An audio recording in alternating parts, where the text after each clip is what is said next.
but more to come about that. And we have a great show lined up for you today. We have Chef Logan from the Eddy. And if you haven't been there, it's River and Campbell. And what a great place. It's quite incredible. Just the brand new building, right? Yeah, 3 years old. Been rock and rolling since we had our soft opening in 2023. Our grand opening was in March of 2023, so haven't looked back since. Nice. You want to tilt your microphone up just a little bit there? Gotcha. Make it a little bit comfortable for you. Perfect. And I guess we could even show Chef Logan. There we go. All right. We got Chef Logan shown now. Check. And you brought somebody else with you. Can you go ahead and introduce him? Yeah, we brought our banquet captain and lead bartender, Roberto Kelly, with us today, and he wants to talk a little bit about the drinks and the pairings that we do with what we have on the menu also, some of our backing knowledge. I met him up in Dove Mountain. He's worked with me ever since. So, nice. Yeah, building a nice working relationship with people. He's someone that I've been bringing along with me, so. Very good. And then, so we're about to go into the show. The biggest thing you want to remember is talking to the microphone like this. All right. You don't want to make out with it, but you want to make your girlfriend jealous. And then, no, my wife's not jealous. She just gave me the finger. But,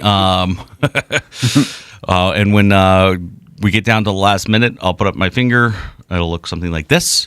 That's just 1 minute left. That means just finish up your last thought. And if I need to, I will take over and do the run or the outro.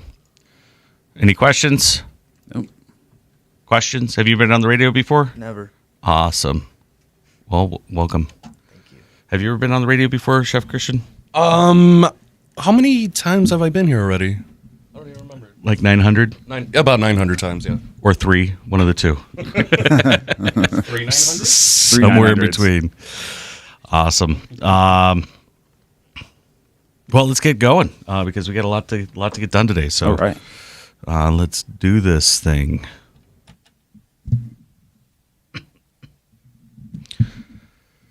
The hot sauce is in the back of my throat a little bit. All right. Where am I?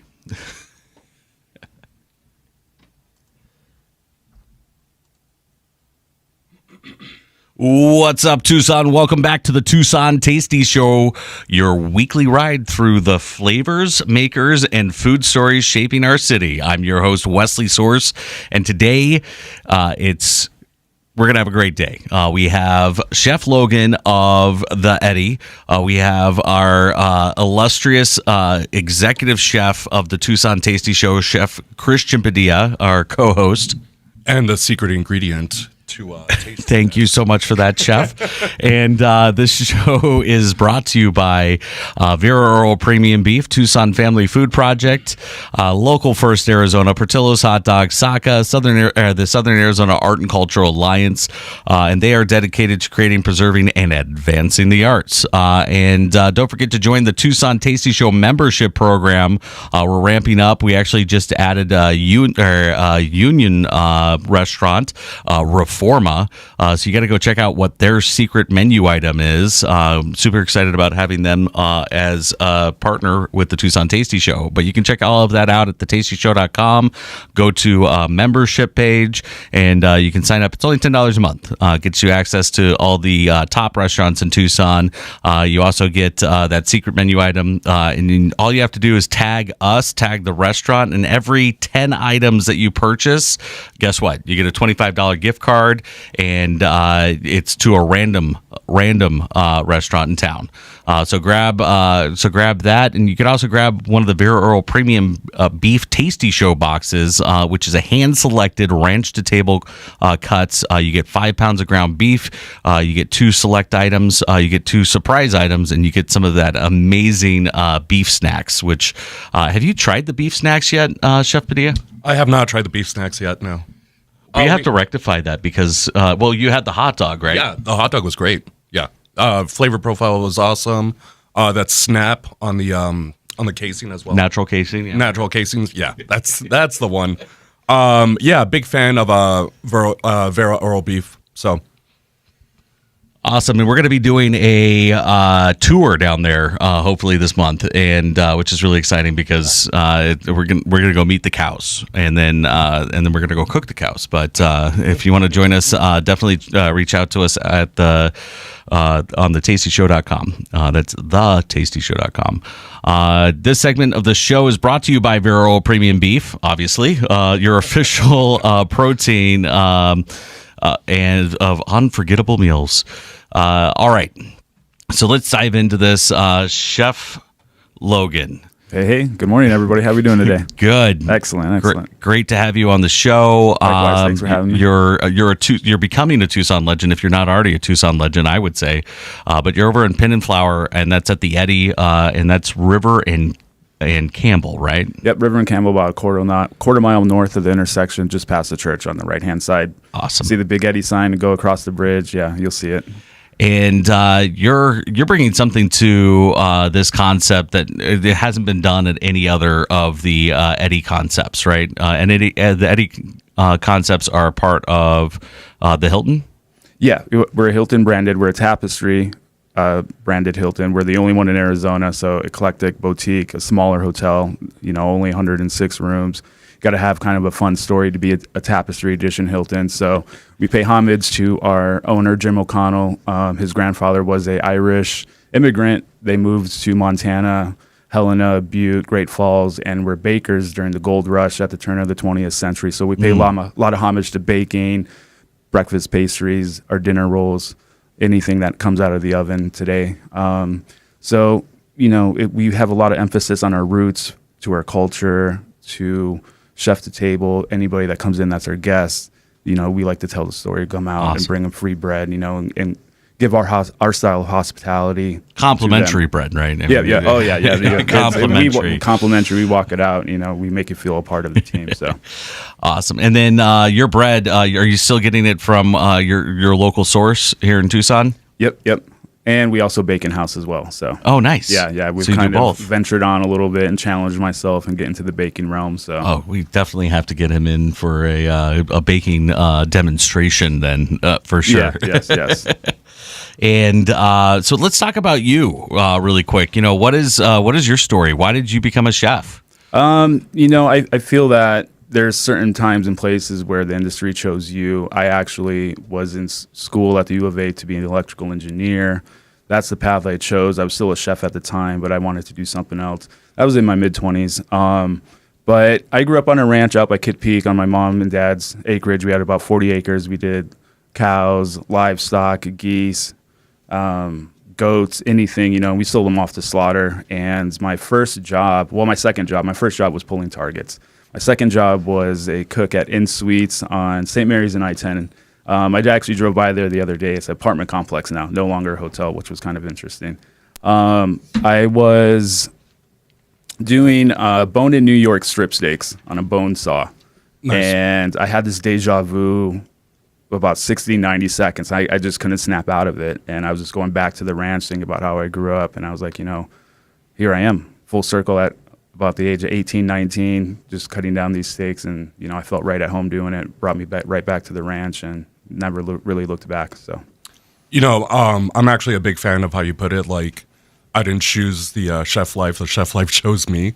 Right. Yeah. I mean, and it's, you make your jump offs, and I've tried to do other things. I pulled transmissions. I've landscaped, and I've always come back, and I'll never change again. It's a beautiful industry to be in, and especially in this gem of a city. So, yeah, most definitely.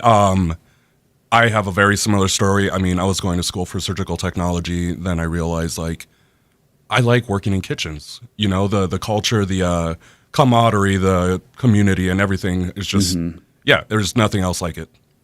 Yeah, and the people that you meet, the relationships that you come across, it lasts a lifetime. It's money comes and goes, situation comes and goes, hard times come and go, but your brethren and those people that are in your community and culture, they stick right by you, and that's Tucson for sure. So it's beautiful to be a part of that. Yeah, I agree. Tucson's community with all the chefs, it's very unique, and compared to any other cities that I've cooked at before as well. So, Right. Yeah. I mean, and that's interesting to hear how you venture and you take these travels and, you still come back to a spot that, is you're prideful. It's your home, you come back to it, and it's nice to hear your story as well, that you coming back and being with family and, taking on the challenges that you have yourself. So it's awesome. Most definitely. I can definitely appreciate that. And so when you started your chef journey, where did you start? It was an in-suites hotel. It was a Marriott. I actually started off in front of house for about a year. I was serving tables, doing room service, and my first summer hit, and I was like, I can't do this. So I took on a dishwashing gig to get myself through the first summer. And season hit. There was, a cook that didn't show up, and chef looked at me and said, "Your time to shine, Logan." I was like, let's do this. Yep. So you're closing the kitchen, you're running the line, and that was that. And then as you've progressed, where else have you sharpened your skills? I've done the circuit here in town. I've done a lot of different things. I know that one of the strongest positions that I've been in, where I've learned from, was up in Dove Mountain Gallery Golf Club, Carlton Ritz, traveling between the two. I was a chef de cuisine up there, and that's where I met Roberto. Okay. And he's traveled with me since. Just the high volume membership, the challenges that you have to do between, several different outlets, and making sure that everything's in a running fashion has really bolstered me in the sense of functionality and what it takes, in property management and those types of deals.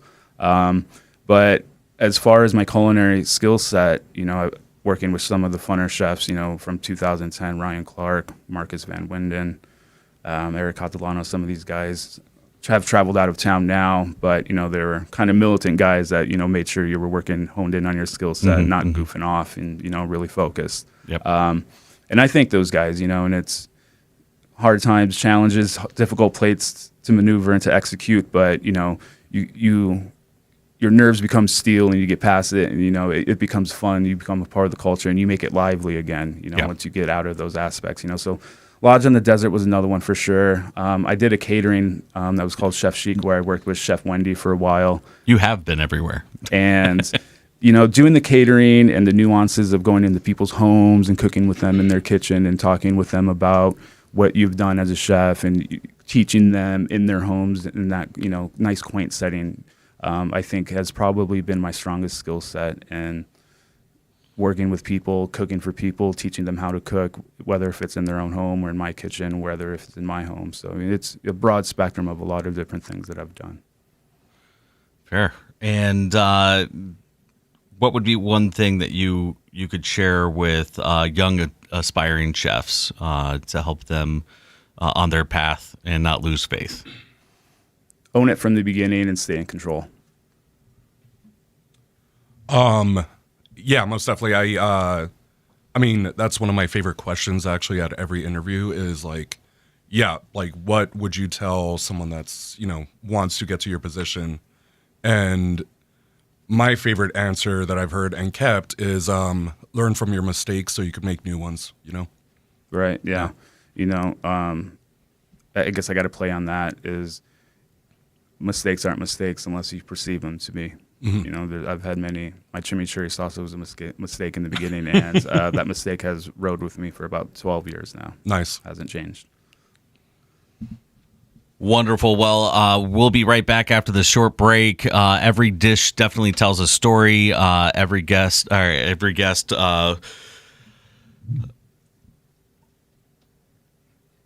don't know where I was going with that. I'm sorry. Let me just roll that back. Yep. Stop it. It's a Tuesday. I thought it was Friday. Still Friday? Yeah. Tomorrow's hot stove circuit. Oh my God. Good luck. Yeah. You're right. Short break. Every.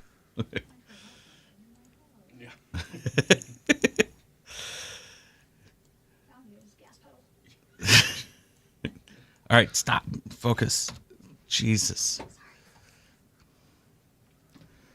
All right.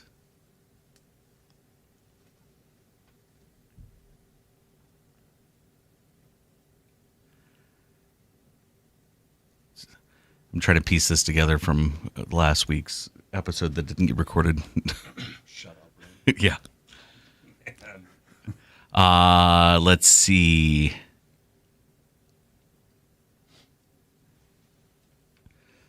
Let's do this one.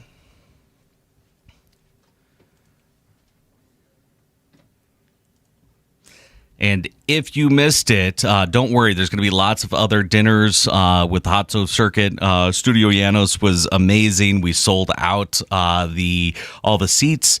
We got it filmed, and it was a blast. So look for that episode very soon on all of the TV stations that we're on, and you can check that out at thetastyshow.com. That's thetastyshow.com.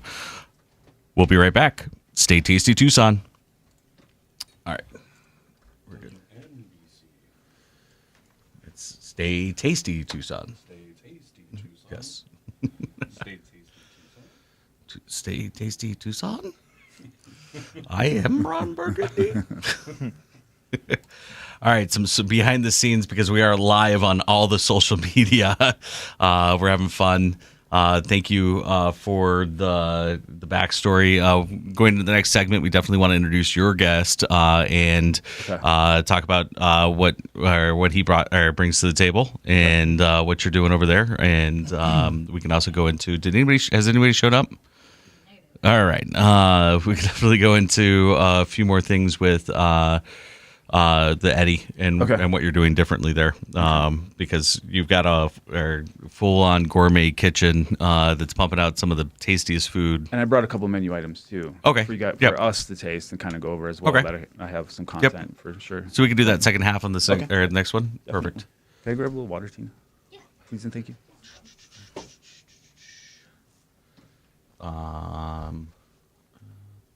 Upcoming event. I know I have upcoming events. Thank you. Oh my gosh, this is endless. Thank you for everybody that's liking and subscribing on Instagram and Facebook. Check it out. Thank you so much. Let's see. There we go. Oop. So this is episode number 30, or is it 29 still? Producer Tina. Oh, it's 29. There we go. Is that for here at the new studio? Yep. Yeah, nice. Segment 1, Chef Logan. There we go.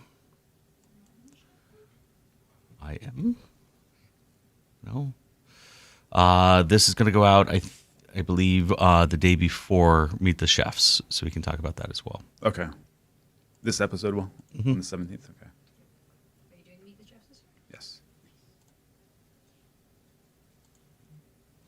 All right.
Check in. All right. Segment 2. Let's go. Checking in. I'm checking in on everybody that's live on all the social medias. Checking in. I heard chicken. Get some headphones. Jeez. All right.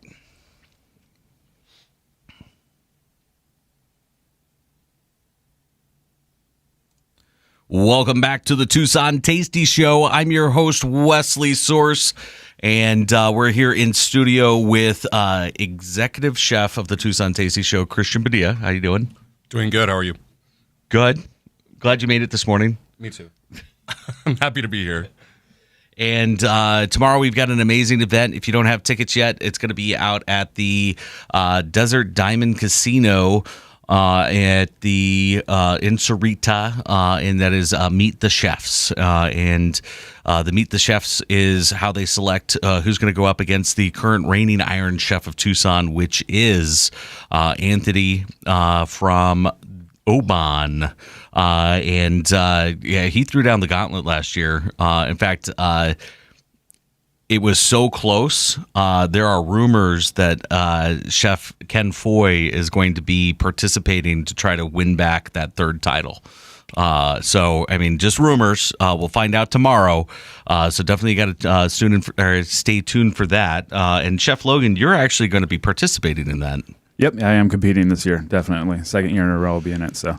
You got to bring that heat. Got to. Yep. Got to bring that Tucson heat this year. You gotta... Yeah, actually, I think we're going to be there hosting. So we'll be doing some live streaming. We might have a table. I haven't decided yet, but we'll figure it out. At least chairs, right? Yeah, and everybody needs to come and say hi. It's actually really cheap this year. It's only $25 to attend, so you can get tickets for $25, and you get a ton of samples. There's also going to be some wines there, and hopefully we get a nice representation of Southern Arizona, because that's what I'm looking for when I go out to these events. Right, is local wines and local food and local talent. And then speaking of talent, you brought somebody into the show. Why don't you go ahead and introduce him? Yeah, this is Roberto Kelly. He's our banquet captain and lead bartender at the Eddy Hotel in Pin and Flower. I wanted to bring him in to go over some of the drink specials that we have at the Eddy. So lots of fun stuff that I like to pair with the food. And there's just a lot of vibrancy behind our craft drinks. So Roberto, take it away. Hello, good morning. Thanks for having us this morning. My name is Roberto. I've been working with Chef Logan for about 5-6 years now, and been in the industry for 8 years, so fairly new. And yeah, we have a lot of drinks that we can pair up with Chef Logan's entrees on the menu. Tuesday, margaritas. Every Thursday, we have a deal going on with Tito's, where if you come in and buy something with Tito's, it'll offer a $1 donation to autism awareness. Is that right? Autism awareness and the community food bank. Okay. Yep. Yeah, and we have nice banquets there. The banquet rooms have a lot to do with the Montana. Each town there, we got Helena, Butte, and Great Falls. Awesome. And so you're creating signature drinks for the Eddy, right? Yeah, I kind of follow along. Our food and beverage director creates them exactly, and then we just make it happen, pair them up with all the entrees. What's your favorite one to make, Roberto? There we go. I love the hot cross buns. All right, let's talk through the structure of that drink. So it's a spicier margarita. This fresh lime juice, we use a Blanco Milagro tequila. We use a blood orange liqueur. And that's basically it, and a tahini rim. Nice. Yeah. Yeah, that's my it's favorite drink. sounds like Mexican candy, really. Yeah, it's a really good drink. It's candy in a cup. Yeah. And all of our drinks, work off of the baker's motif and have kind of these fun bread names behind them. So, Roberto, why don't you give us a couple of them? Of which ones? I'm sorry, Chef. Of our drinks here. Oh, okay. So we have the overworked underproofed, and that's just a fun grapefruit spritz drink. It comes with the pamplemousse, the Italian prosecco. We have the flower power, and that's just your basic prickly pear mule. Another fun one is our muffin new. It's a little bit of a step up from an old fashioned. That's coming with the whistle pig, the orange bitters, the peel, and the fancy Luxardo cherries. These are the most adorable names, by the way. Yeah, it's cute names. Whistle pig, which one? Yeah, it's just the 6-year rye. That's nice. Yeah. And it's well rounded. Yeah. And then tell us when you're creating these cocktails. I mean, What is it about the cocktails that gets you excited? I mean, you're behind the bar, somebody's ordering a drink, and where's your passion? I mean, what is it that gets you up every morning to go in and make these drinks for everyone? My passion is just for them to enjoy it. Yeah. I like when they hear Nice way of putting like, it. "Hey, this is the best margarita I've ever had." Oh, I've never tried the hot cross buns. This is awesome. This is my favorite drink now. So that's where the passion comes in. Awesome. All right. Well, thank you very much for sharing with us. Now, Chef Logan, you said you brought in some tasty bites. Why don't we walk through some tasty bites? All right. Well, so on our baker's motif today, went in super early, did our granola. Got pistachio, Nice. cashews, rolled it, and got some nice agave in there, some of our local honeys in there. Nice complexities behind it that go well with coffee in the morning. Cinnamon, ginger, lots of fun stuff. There's actually a little bit of wheat ale in there that I cook in, so Ooh. lots of fun flavors. Just reminds me of something, on the ranch when I would be waking up going to school, and just something, you need to get in your belly to get going. So something I wanted to bring in and share with you guys. Those I have in a couple cups there. And then I have our cast iron carnitas burrito for you guys to share this morning. That's something that, I just grew up watching my parents cook on cast iron. I've, it's always been in my kitchen cooking Yep. on cast iron. It's just, something romantic behind it that, I just keep alongside there with me. And something a little bit different. This is something my mom would also send me to school with is blue corn pancakes with mint and jalapeno. So something a little bit different, a little something Southwest, a little savory, a little sweet. So we got some fun stuff to try out for us today. I think we'll start off with the blue corn pancakes. Blue corn pancakes. Have you ever had blue corn pancakes? I have not, but I have had corn pancakes, and they are fudging amazing. Let me just say that. And I'm going to take the microphone away from you before you say anything else. But so with blue corn pancakes, what's the difference between a blue corn pancake and a jack cake? Because the jack cakes are kind of, what I would consider a pancake, but it's cornbread. Right. Well, I mean, not too much of a difference there. Besides that, it's blue. Got it. Well, thank you for your gloves. You really didn't need to do that. We're keeping everything sanitary in here for sure. Oh yeah. Food safety, right? Now, while he's taking or getting all that set up for us, and thank you for doing that, Chef. We get a couple really great events coming up, so you definitely have to go to thetastyshow.com, go to events. You can also subscribe to the tasty to our email list, and we'll email you events as they come up, which is a really good way of keeping in touch and keeping that engaged with all the events in Tucson, because there's so many, especially this time of year. I feel like there's a lot more than there usually is.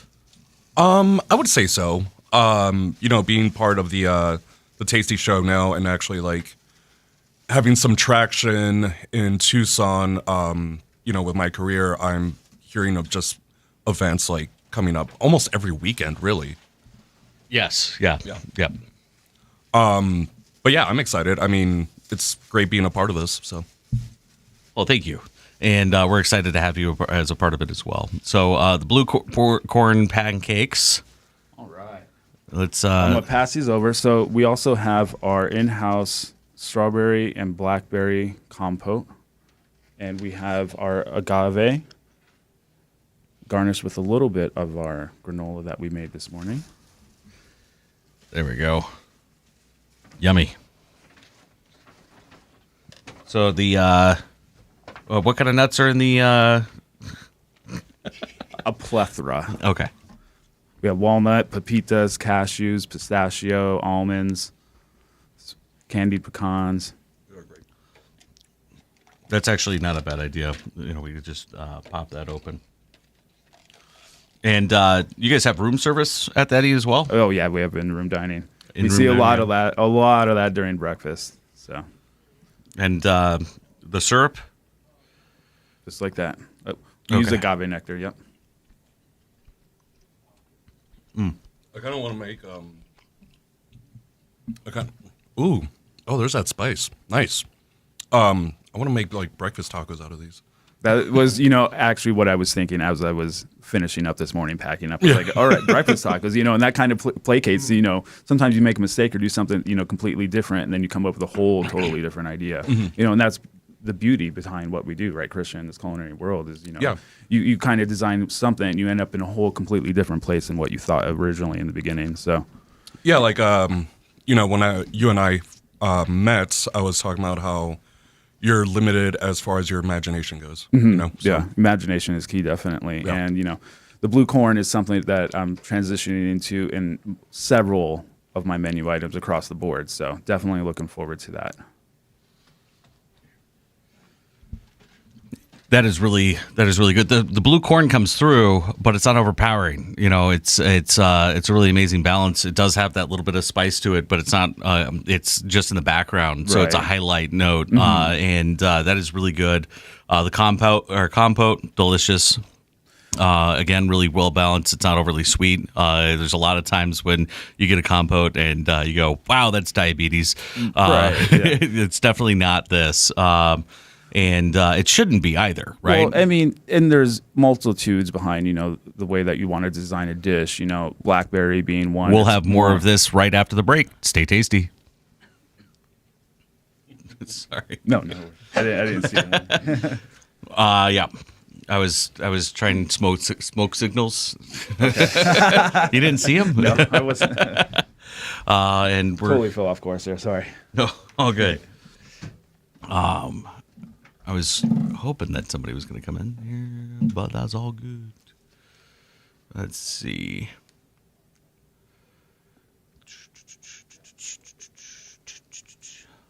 Segment 2. And looks like you're getting all 3 segments. What else did you bring in?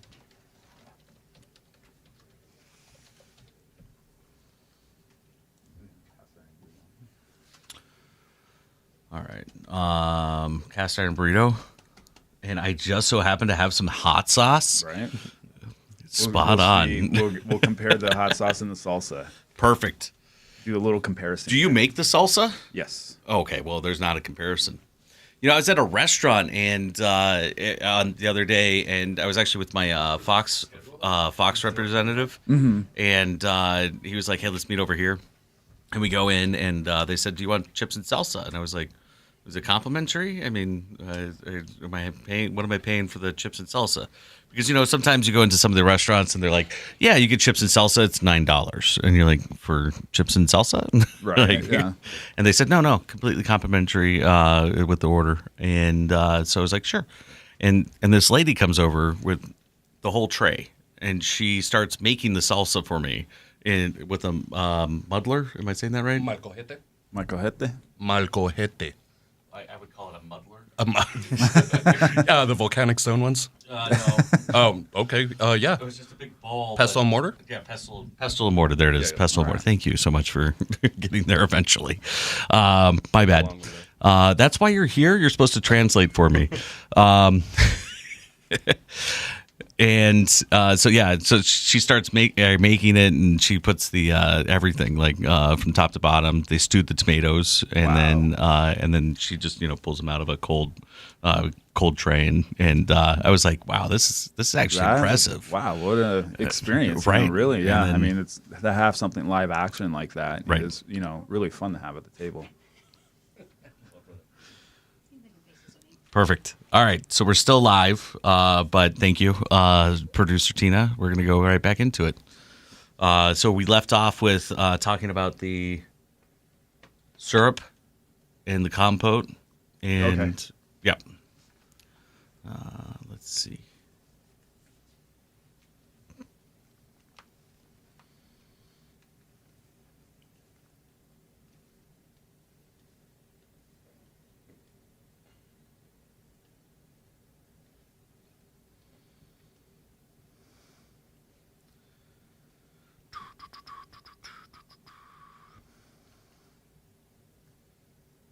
All right. Let's do this.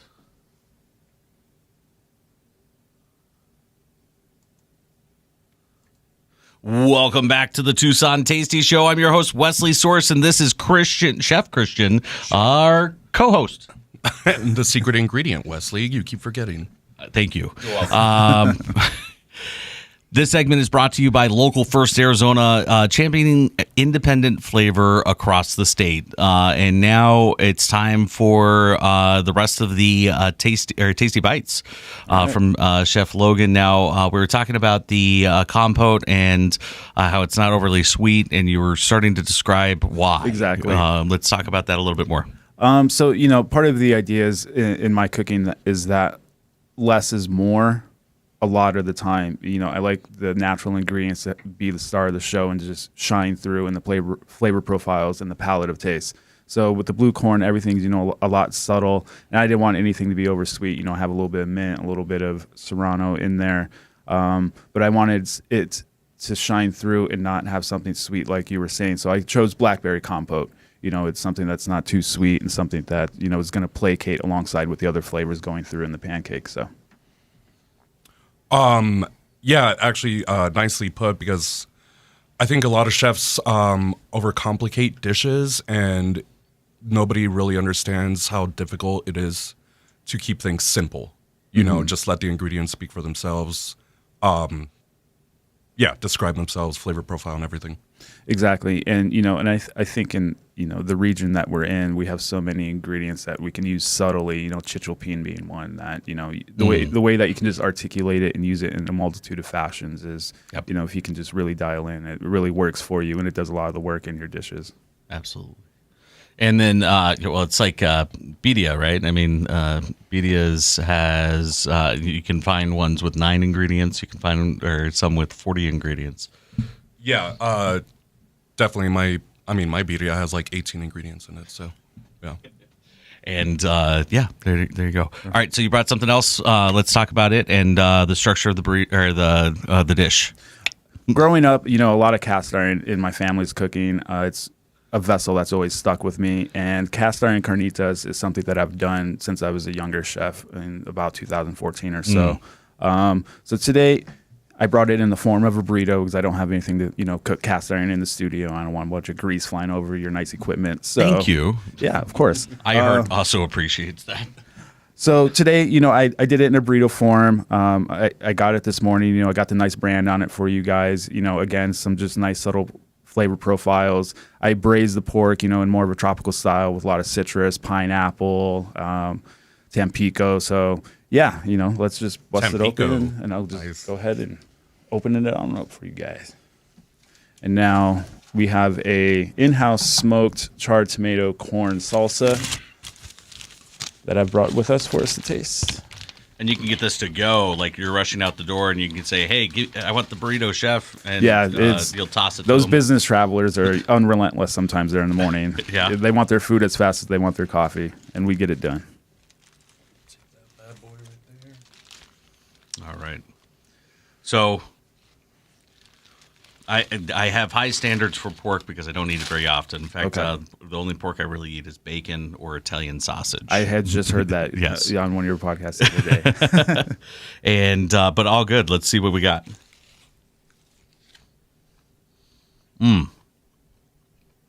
So, again, you got some of the sweet, some of the smokiness. Oh, yeah. Just something to get you going in the morning when we got our people going, rushing off to their business trips. So It's delicious. Thank you, chef. Comedic relief, I guess. I didn't realize that that's what I was bringing into the show, but so the flavors are all really balanced in that the pork. You said it's slow roast or slow cooked. we braise it. Yeah, Braised it. in house. And you can definitely tell that there's some love that goes into this food. And I mean, you got the green chilies and everything else. I mean, does it give you any ideas? I wouldn't say ideas, because this is like, the pork it's perfect. It's not dry, and like with braising meats, that's such a big struggle. Sometimes it's just over braised. Well, and that's one of those less is more. And if you can, hone in on technique and flavor profiles, if you got, your technique down and let the technique do a lot of the work for you, then, it's going to be fruitful in the end. So, and I throw the nice peppers in there, arugula, and fingerling potatoes is what we actually use. Yeah. You can tell. Yeah, those fingerling potatoes are just a little bit more buttery, and they crisp up so nicely too. Yeah. Man, that's one of my favorite things. Yeah. So the salsa, did you try some of the salsa, chef? So, I mean, it's really amazing. And I mean, it's well balanced as well. It's not overly spicy, but it has all the flavors. All the flavors really come through really well. Yeah. And you're making that in-house. Yep. And this is when I was really young. There was a steakhouse in town called McMahon's, and one of the things that I learned was to throw Making me feel old, man. throw charred mesquite down onto the grill, let it crisp up and get on fire, and I would use that to aerate whatever vegetable I'm cooking. So I throw mesquite down into my grill, get it blistered up and get that going, and then I start grilling as the mesquite's cooking up from underneath the grates of the grill. So It's so good. Yeah. Yeah, everything about this is that's a breakfast burrito that I wanted. This might be the best breakfast burrito I've ever had. nice. Thank you, Yeah, Chef. you're welcome. Appreciate that. So, what's up next for the Eddie? What do you have planned? Events that people can attend? Your time. We've been rocking and rolling. We've had lots of fun stuff going on. We have our daily specials that are still in place. Taco Tuesday that we pair with a Milagro margarita. You get 2 tacos for $7 and a margarita. Lots of fun. On Wednesdays we have live jazz. $7. $7. Wild. A margarita and 2 tacos for $7. Wednesdays we have live jazz and Nessa economia? half off bottles of Rambauer wine. So lots, and I do a nice charcuterie board there. And Thursdays, like how Roberto was saying, we do martinis that matter, where part of the revenue and profit goes back to the community food bank and autism awareness that we paired with Tito's with. And then on Friday we pair with Barrio beer. And we got their blonde, and we do a Barrio burger for $15. So That's a killer deal. we've been every Friday. I walk out into our dining room, and it's nice to see that we have more locals than we do hotel guests up there, just hanging out and having fun. So Sounds like I'm going to be hanging out a lot more at the Eddie. I mean, geez, $15 for a beer and a burger. Do you have fries with that, or is that an extra? yeah, it comes with a side. Of course it does. Why would it not? Yeah, that's a deal. That's a killer And deal. We're doing, coming up over the summer, I want to do a bourbon and brisket special that we roll out every Saturday, and I'm really looking to pair with Vera Earl Beef on that one to get some of their brisket or something in on that, and that would be something every Saturday. And we want to get like the I don't know if it's Whistle Pig or something. We're gonna have a nice barrel of bourbon on the bar too that we pour out of. Nice. So it's gonna be a lot of fun coming around for the summer here. There's a lot of really great distilleries here in town locally. So Okay. if you can get them, like Whiskey Del Bach actually has some really good stuff. But Flying Leap does as well. Okay. Those are just 2 off the top of my head that I think you could do really well Nice, with. nice. I don't know if you have them at the Eddie or not. Some of I do not believe that we have yet. Okay. And then right now we have a art fair going on called Rhapsody and Hues with 2 local artists. So our lobby's just covered in art. A lot of surrealist stuff, a lot of fun Wonderful. stuff going on to look at. So another way to reach out to the local community Absolutely. as well. So at the Eddie. So Do you have any other questions, Chef Christian?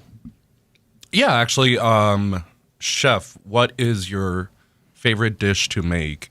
And isn't that the most annoying question ever? no, it's not. It's okay. So for me, if it's like in a professional setting, depending on the time of day, it's probably eggs Benedict. Nice. A lot of my work background is in breakfast, and it's fast. You got to go. But if you're acclimated to it, it's the finesse points and the beauty behind it is, for me, a lot of fun. The napping of the hollandaise sauce on the egg. I mean, that's just glory to me.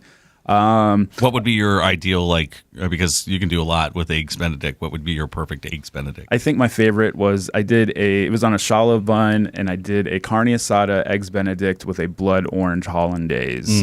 That was a lot of fun to do. Very vibrant, nice purple hollandaise on how it actually turned out. So Nice. yeah. But if it's dinner time, I think it's going to have to be a nice filet mignon and a red wine mushroom reduction with some charred asparagus and fingerling potatoes. There you go. So we always ask everybody, and you can both answer for this question. What's one thing you need in your kitchen? Roberto, I'll let you go first. One thing we need in our kitchen. When you're at home cooking. When I'm at home cooking. Or at the bar. I mean, it's Come on. what's one thing that I need you a- absolutely need? Cast iron skillet. Cast iron skillet. Okay. All right. You're going to have to explain that a little bit more off air. And for me, it, again, will be liquid aminos and nutritional yeast are the two things that I cannot cook without in my kitchen. That's right. You talked about that the last time you were on the show, but that was like last year. So Right. we're really excited to have you back in. You know, and for me, that's the healthy side of cooking. You know, you want, you know, your aminos, your fish acids, all those vitamins that are going to help replenish you. I'm an active person, so I kind of rely on a little extra in my cooking. The nutritional yeast, you know, good balance for your gut, just brain health, blood health, just all over. So, Absolutely. you know, just keep it in repetition and you keep it in your cooking and you feel good. Wonderful. And then, so I have to admit, the one question that I always get is, what's your favorite restaurant in Tucson? And I always respond the same way, and this is for everybody out there in the world as well. I don't have a favorite restaurant because we don't do reviews. We love all of our restaurants equally. So, you know, if you want to see what our amazing restaurants are, go to thetastyshow.com. Stay tasty, Tucson. That's it. All right. We're out. Great show. We did it. Excelente. It's easy when you have such talented people helping. So I appreciate you guys coming in. And that burrito is like, oh my. Everybody at home, thank you so much for tuning in. We'll catch you next time on the Tucson Tasty Show. Yeah.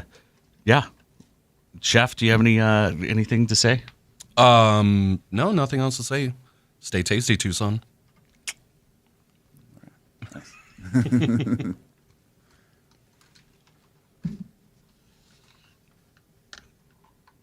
Stay tasty.